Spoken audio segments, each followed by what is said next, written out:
Mm-hmm. Vernon Reid, Finding the Funk, take 2. What other regions of the country were part of making funk? I mean, well, really all over the country, but you have to talk about Ohio and the the Ohio players. I mean, they that is an ensemble, very powerful and very popular.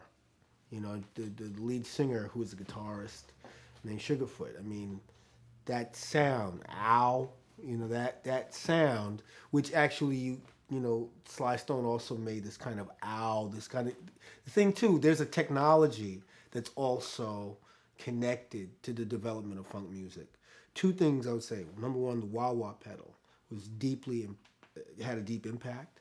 Which is essentially like a tone control that you control with your when you're able to sweep from treble to bass to treble, but it's on a pedal, and that's how you get the wop wop wop wop wop wop wop type of sound.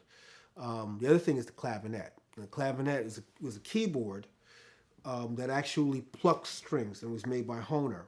And the clavinet were the D6 clavinet, and the clavinet, Stevie Wonder,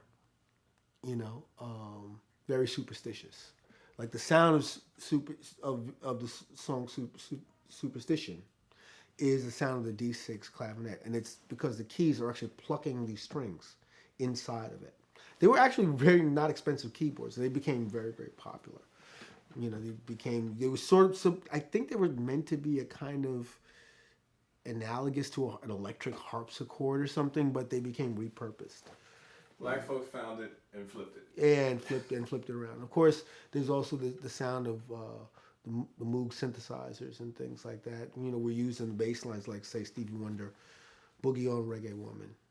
Like that, the sound of that bass, or the genius, the musical genius behind Parliament Funkadelic, Bernie Worrell, who has arranged so much of their music, and Flashlight is unthinkable, or Atomic Dog is unthinkable without the sound of the synthesizers, particularly the Mini Moog, but also the ARP.